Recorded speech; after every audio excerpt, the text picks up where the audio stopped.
Hello दोस्तों, नमस्कार। मैं ओम प्रकाश सर आपको the star global YouTube channel पर स्वागत करता हूं। पिछले क्लास में हम लोग कर्मवीर अध्याय को पढ़े थे और उसका क्वेश्चन आंसर तक पढ़े थे। आज हम लोग नॉन हिंदी के चैप्टर 4 बाल गोविंद भगत को लेकर आए हैं। ध्यान से पढ़िएगा, ये भी बिहार बोर्ड के एग्जाम से काफ़ी महत्वपूर्ण क्वेश्चन है। इससे बहुत सारे क्वेश्चन आते हैं। ध्यान से आज आप लोग ध्यान दीजिएगा। बाल गोविंद भगत को हम लोग शुरू करते हैं। बहुत शानदार कहानी है। चलिए शुरू करते हैं हम लोग बाल गोविंद भगत के बारे में। चलिए ध्यान दीजिए आप लोग।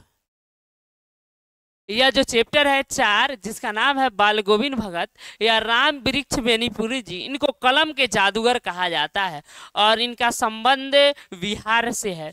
बिहार राज्य के रहने वाले थे और जो है यह रचित रेखाचित बाल गोविंद भगत जो है इनके द्वारा रचित राम वृक्ष बेनीपुरी द्वारा बाल गोविंद भगत जो ये चैप्टर है यह रेखा चित्र है, याद रखिएगा। धर्म के इस मर्म को उद्घाटन करता है और धार्मिक आवंडर या अनुष्ठान के निर्वाहन में बल्कि मैंने धार्मिक आवंडर और इसके निर्वाहन में यह आचरण और पवित्रता तथा और शुद्धता में है। नायक बाल गोविंद भगत गृहस्थ है, लेकिन उनकी वेशभूषा भी साधुओं की जैसी नहीं है, लेकिन उनके दिनचर्या और निर्णय मनुष्यता की सच्ची और सही रचने में सहायक है। इस पाठ के माध्यम से आप एक नई गद्य विधा रेखा चित्र के विशेषताओं के और उसके रूप से परिचित होंगे। आप लोग ध्यान दीजिएगा, बहुत शानदार रेखा चित्र है बाल गोविंद भगत, जिसकी जितनी विशेषता बताई जाए उतना कम। चलिए हम लोग शुरू करते हैं बाल गोविंद भगत को। बाल गोविंद भगत मझले कद के गोरे चिट्ठे आदमी थे, मझौले कद के थे और गोरे चिट्ठे थे। इनकी उम्र लगभग 60 के ऊपर ही होंगे। बाल पूरा उनका पक गया था। लंबी दाढ़ी या जटा जूट नहीं रखते थे, किंतु हमेशा इनका चेहरा सफेद बालों से जगमग किए हुए रहता था। कपड़े बिल्कुल कम पहनते थे। कमर में एक लंगोटी मात्र और सिर पर जो है, याद रखिएगा, कबीर पंथी, कबीर को ये अपना गुरु मानते थे। कबीर पंथी टोपी वाइट होता है उसको पहने रहते थे, कनपट्टी। जब जाड़ा आता था तो एक काली कंबल ऊपर से ओढ़ते थे और मस्तक पर हमेशा जो है इनके रामानंदी चंदन था, जो इनके नाक के एक छोर से शुरू होता था और औरतों के टीका की तरह शुरू होता था। गले में तुलसी की एक बेडौल माला बांधे रहते थे। यानी बाल गोविंद भगत मझौले कद के इंसान थे और जो है इनकी उम्र 60 के आसपास थी और इनके बाल पूरे पक गए थे। कपड़े बिल्कुल कम पहनते थे और कमर में लंगोटी पहनते थे। लंगोटी भगवा की तरह होता है, वो पहने हुए थे और कबीर पंथी टोपी पहनते थे। और जब जाड़ा आता था तो काली कंबल को ओढ़ते थे और यह एक लंबा सा टीका करते थे, जिसको रामानंदी टीका के नाम से जाना जाता है। और गले में जो है, ध्यान से याद रखिएगा, तुलसी के माला पहनते थे। चलिए, ऊपर की ये जितने भी तस्वीरें हैं, इससे यह नहीं माना जा सकता है कि बाल गोविंद भगत साधु थे। मैंने कोई नहीं कह सकता था। इनके जो ऊपर की तस्वीरों को यह नहीं माना जाए कि बाल गोविंद भगत साधु थे। नहीं, बिल्कुल गृहस्थ थे। उनकी गृहिणी को लेखक को याद नहीं है। बाल गोविंद भगत की पत्नी थी या नहीं थी, इसके बारे में उनको याद नहीं थी, तो जरूर पुत्र हैं उनके। तो इनकी गृहिणी के बारे में लेखक को याद नहीं है। उनके बेटे और पतोह को लेखक जरूर देखे हैं, बताते हैं। उनकी थोड़ी खेती बाड़ी थी और एक अच्छा साफ सुथरा मकान था, किंतु खेती बाड़ी करते और परिवार को भी रखते थे। बाल गोविंद भगत साधु थे। साधु की सब परिभाषा पर खरे उतरते थे और कबीर को ही अपना गुरु मानते थे। उन्हीं के गीत गाते थे, कबीर की गीत गाते थे। या आप लोग सुने होंगे हैं बहुत, काल करो से आज करो, आज करो से अब, पल में परलय होएगी, बहुरी करेगी कब। कबीर भी बड़ी शानदार कवियों में से एक हैं और कबीर की रचनाएं तो आज के इस जमाने में सटीक बैठती है। चलिए आगे हम लोग पढ़ते हैं। इन्हीं के कबीर के ही आदर्श पर चलते थे, कभी झूठ नहीं बोलते थे, व्यवहारों में एकदम इनका खरापन था, किसी से दो टुक बात करने में थोड़ा भी संकोच नहीं करते थे, और किसी से यह खामखा माने किसी से झगड़ा भी नहीं मोल लेते थे, किसी के चीज़ों को या छूते ही नहीं थे, बिना व्यवहार में लाए नहीं थे। इसके नियम को कभी कभी इतनी बारीकी तक ले जाते थे कि कोताहल होता था। कभी या दूसरे के खेतों में शौच के लिए बैठते नहीं थे, या गृहस्थ थे, लेकिन ये सारे चीज साहब की थी। जो कुछ खेत में पैदा होता था सिर पर लाद कर उसे पहले साहब के कबीर साहब के दरबार में ले जाते, जो उनके घर से 4 कोस दूरी पर था। यानी कबीर के जो भी इनके खेतों में उपज होती थी उस उपज में से कुछ को यह जो है ले जाते थे, कबीर साहब के मंदिर में देते थे।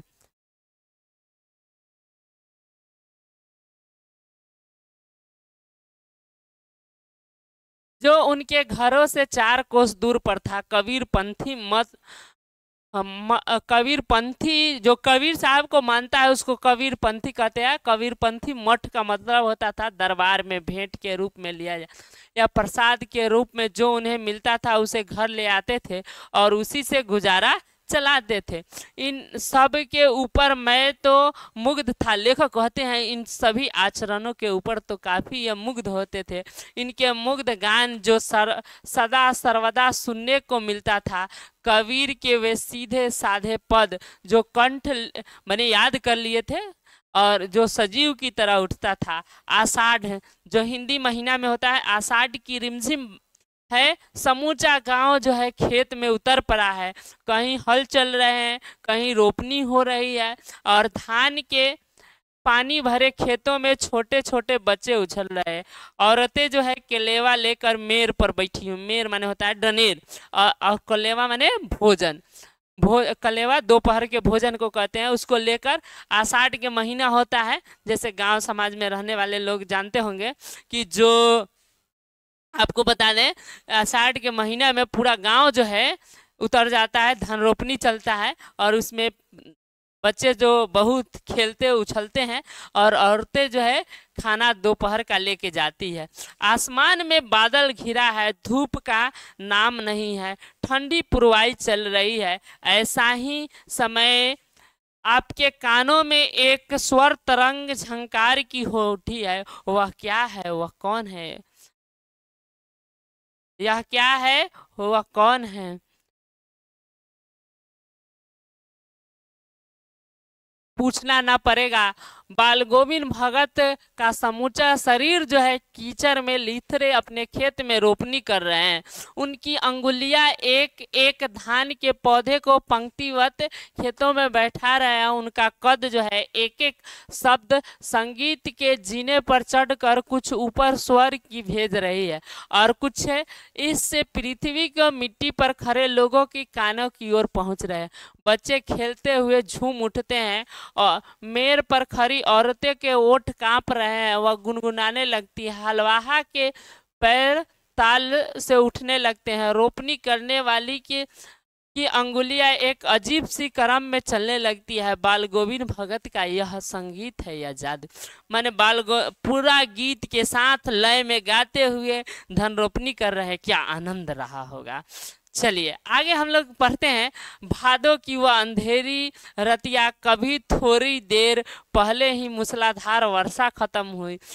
बादलों की गरज है, बिजली की तरफ में कुछ आपने नहीं सुना होगा, किंतु अब झिल्ली को झनकार, दादुरे यानी मेढक की टट्टर आवाज बाल गोविंद भगत के संगीत को कोलाहल में डुबा देता है। यानी इधर से बाल गोविंद भगत के गीत और उधर से मेढक की आवाज काफी कोलाहल में डुबा देता है। उनकी खंजरी डिमक डिमक बज रही है और वह गा रहे हैं, गोदी में पियावा चमक उठे, सखिया चहकू ना उठे। यानी उनकी खंजरी जो है बज रही है और वह गा रहे हैं, गोदी में पियावा चमक उठे, चीकू उठे।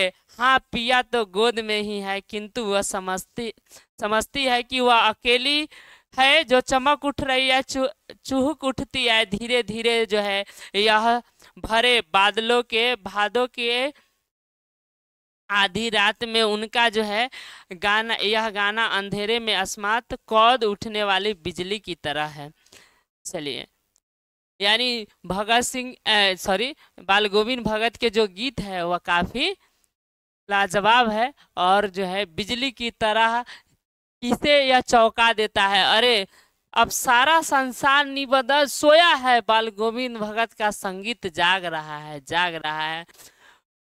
तेरी गठरी में लगा चोर उस मुसाफिर जाग जरा, ये सब गीत गाते हैं। अब जो है भादों के बाद कार्तिक आता है, कार्तिक आया अभी नहीं है। बाल गोविंद भगत की प्रभात फेरिया शुरू हो गई है जो फागुन तक चला करती है। इन दिनों वह सवेरे ही उठकर न जाने किस वक्त जग जाते हैं और नदी में स्नान करने जाते हैं। गांव से वह 2 मील दूर है। वहां से नहा धोआ कर लौटते हैं और गांव के बाहर ही पोखरे के ऊंचे भिंडे पर अपनी खंजरी लेकर बैठ जाते हैं और अपने जो है गाने को टर्टर करने लगते हैं। मैं शुरू से ही देर तक सोने वाला हूँ, किंतु एक दिन माँ की इस दांत किटकिटाने वाली भोर में उनका संगीत मुझे पोखरे पर ले आया। अभी आसमान में तारों के दीपक बुझे नहीं थे। हाँ, पूरब में लोही लग गई थी जिसकी लालिमा जो है शुक्र का तारा बढ़ता जा रहा था। यानी लेखक कहते हैं उनके संगीत का स्वर जो है हमको इतना प्रभावित किया कि एक दिन हम सुबह में भोर में उठकर चले आए थे। खेत बगीचा घर सब कुहासा छा रहा था। सारा वातावरण अजीब रहस्य से आवर्त मालूम होता था। इस रहस्य का वातावरण जो है एक कुश की चटाई और पूरब में काली कंबल ओढ़े बाल गोविंद भगत जो है, बाल गोविंद भगत अपनी खंजरी लिए बैठे हैं। उनके मुंह में शब्दों का तांता लगा है। उनकी अंगुलियां खंजरी पर लगातार चल रही है और गाते गाते मस्त होते जा रहे हैं। उन सयूर में आते हैं, उत्तेजित हो उठते हैं। उठते ही मालूम होता है कि अब खड़े हो जाएंगे। कमली तो बार बार सिर पर नीचे सरक जाती है। मैं जारे से कपकपा रहा था, किंतु तारे की छांव में उनको मदमस्त श्रम बिंदु जब तक चमक पड़ते थे। गर्मी में उनकी सांझ उमस भरी जो है शाम को शीतल कर देती थी। वह अपने घरों के आंगन में आसन जमाए बैठते हैं और गांव के उनके कुछ प्रेमी जुट जाते हैं। खंजरीय और करताल की भरमार हो जाती है। गर्मी में बाल गोविंद भगत जो है वह शाम को शीतल कर देते हैं। अपने घर में आंगन जमा बैठते हैं और गांव के उनके चाहने वाले लोग इकट्ठा होकर खंजरी और करताल बजने लगता है और बाल गोविंद भगत गीत गाने लगते हैं। एक पद में बाल गोविंद भगत कहे जाते हैं और उनके प्रेमी मंडली उसे दुहराती तिहराती हुई थी। धीरे धीरे वह स्वर ऊंचा होने लगता है, निश्चित ताल में और निश्चित गति में। उस ताल स्वर के चढ़ाव के साथ श्रोता का भी मन उठने लगता है और धीरे धीरे मन तन पर हावी हो जाता है। होते होते एक क्षण आता है, बीच में खंजरी लिए बाल गोविंद भगत नाच रहे। उनके साथ ही उनका तन मन और नृत्यशील वो उठता है और सारा आंगन जो है और संगीत से ओतप्रोत हो जाता है। यानी हम लोग पढ़े कि बाल गोविंद भगत के ही, याद रखिएगा, बाल गोविंद भगत के आंगन में जो है एकदम गीत और इस सब का धुन बजने लगता है। बाल गोविंद भगत खड़े होकर नाचने लगते हैं, खंजरी बताते नाचने। सभी का मन और तन जो है नृत्य से उठता है। सारा आंगन गीत और संगीत से ओतप्रोत हो जाता है। बाल गोविंद भगत की संगीत साधना का चरम उत्कर्ष उस दिन को देखा गया जिस दिन उसका बेटा मर गया।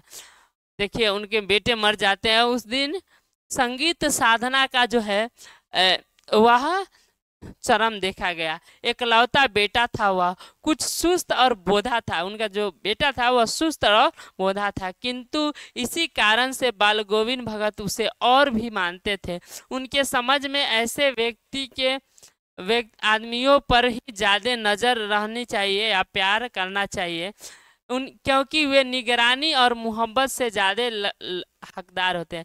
देखिए हमारे गांव समाज में जो पागल होता है, चाहे सीधा साधा होता है, उसका बड़ी मजाक उड़ाया जाता है, जो बहुत ही अशोभनीय है। उसी बच्चे से लगाव रखना चाहिए जो बोधा है, सुस्त है और जो पागल है, उनसे विशेष लगाव रखना चाहिए, क्योंकि उसको लोगों की ज़रूरत होती है। न जाने हमारे समाज में कैसे कैसे लोग रहते हैं जो पागल को पत्थर मारते हैं, उसको भगा देते हैं। उसको रखना चाहिए, खाना हो, मदद हो, करना चाहिए।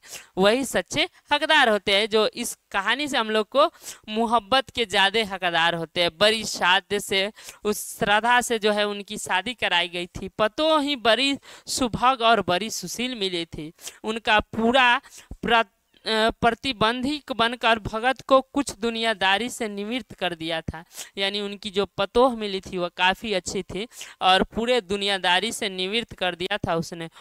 बेटा उनका जो है, उनका बेटा बीमार था, इसकी खबर लोगों को कहाँ फुर्सत मिलती थी, किंतु मौत हो अपनी ओर सबका ध्यान खींच ही कर लेता है। हमने सुना कि बाल गोविंद भगत का बेटा मर गया है।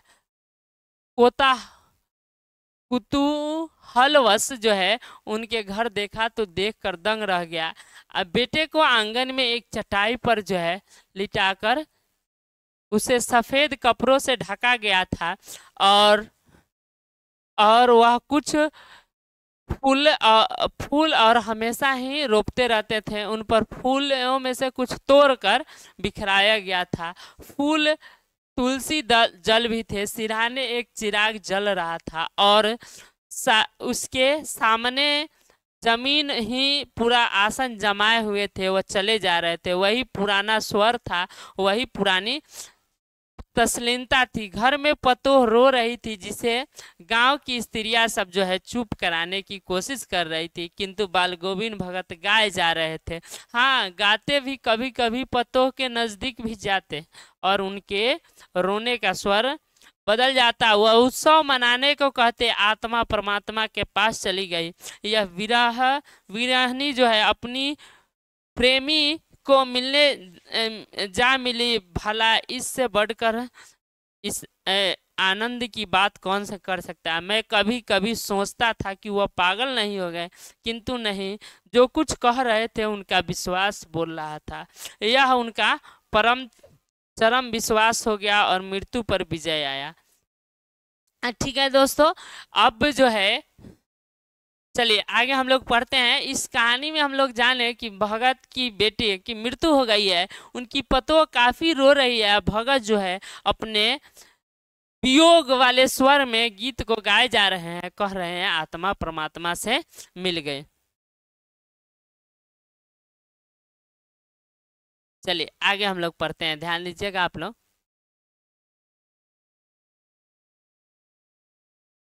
बेटे के क्रियाक्रम में उन्होंने तुल नहीं दिया, पतोह से आग दिलवा दी। देखिए हमारे समाज की कितनी बड़ी विशेषताएं है। आपको बता दें, अंधविश्वास में लोग आकर महिलाएं से आग नहीं दिलवाते हैं। भगत जी कितने महान थे।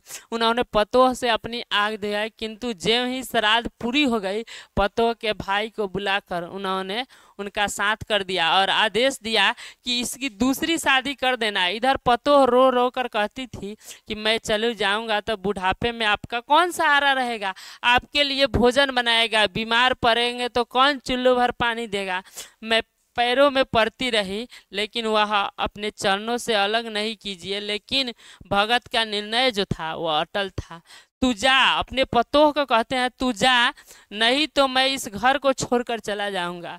आखिर ये दलील थी और बेचारी दलील के आगे पीछे क्या करती। बाल गोविंद भगत की मौत उन्हीं के अनुरूप हुई थी। हर वर्ष वह गंगा स्नान चले जाते थे। गंगा स्नान पर उतनी आस्था नहीं रखते थे, लेकिन संत समागम और लोक दर्शन से पैदल ही जाते थे।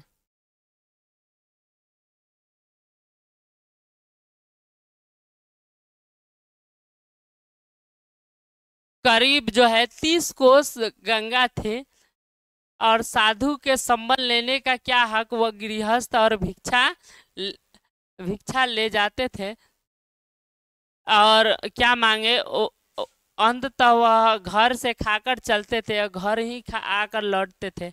रास्ते पर खंजरी बजाते थे, गाते हुए प्यास लगती तो पानी पी लेते थे। 4-5 दिन आने जाने में लग जाता था, किंतु वह लंबे उपवास और वही मस्ती। बुढ़ापे आ गया था, किंतु वह टेक अब जवानी वाली नहीं थी। इस बार लौटे तो उनकी तबीयत जो है उनकी तबीयत कुछ सुस्त थी। खाने पीने के बाद भी उनकी तबीयत नहीं सुधरी और थोड़ा आने लगे, किंतु नेम व्रत को छोड़ने वाले नहीं थे।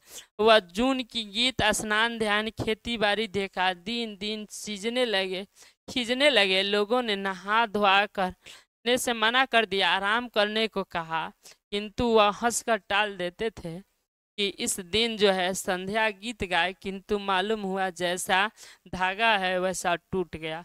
माला का एक एक दाना जो है बिखर गया।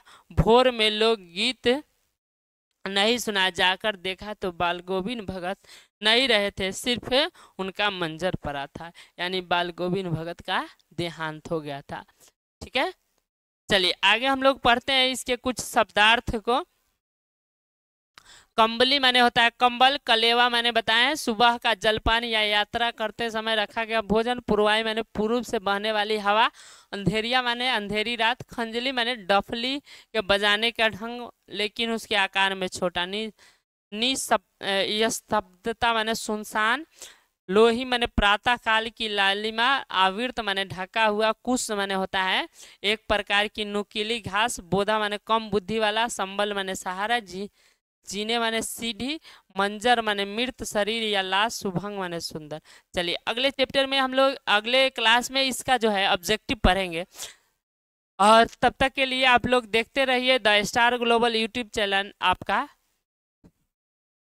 अपना चैनल। और जो है इस वीडियो को ज़्यादा से ज़्यादा लाइक कीजिए, सब्सक्राइब कीजिए इस चैनल को।